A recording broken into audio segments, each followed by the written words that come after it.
ನಮಸ್ಕಾರ ವೀಕ್ಷಕರೇ, ಇಣುಕು ನೋಟ ವಿಶೇಷ ಕಾರ್ಯಕ್ರಮಕ್ಕೆ ಸ್ವಾಗತ. ನಾನು ಚೈತನ್ಯ. ಇಂದಿನ ಈ ಕಾರ್ಯಕ್ರಮದಲ್ಲಿ ಕನ್ನಡದ ಪ್ರಮುಖ ದಿನಪತ್ರಿಕೆಗಳ ಪ್ರಮುಖ ಸುದ್ದಿಗಳನ್ನು ನೋಡೋಣ.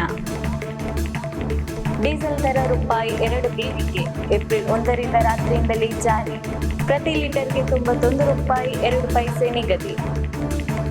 ಅಕ್ರಮ ಪರೀಕ್ಷಾ ಮಂಡಳಿ ಭಾಗಿ 8 ಮಂದಿ ಅಧಿಕಾರಿಗಳ ಅಮಾನತು. ಕನ್ನಡಕ್ಕೆ ಅನುವಾದಿತ ಇಂಜಿನಿಯರಿಂಗ್ ಪುಸ್ತಕಗಳನ್ನು ಬಿಡುಗಡೆ ಮಾಡಿದ ಗೆಹ್ಲೋಟ್. ಅಶೋಕ ಪತ್ರ ಬಿಜೆಪಿಗೆ ಇಕ್ಕಟ್ಟು, 18 ಶಾಸಕರ ಅಮಾನತು ಕೈಬಿಡಲು ಆಗ್ರಹ. ಅಶೋಕ್ ವಿಜಯೇಂದ್ರ ಮುಸುಕಿನ ಗುದ್ದಾಟ ಬಯಲು.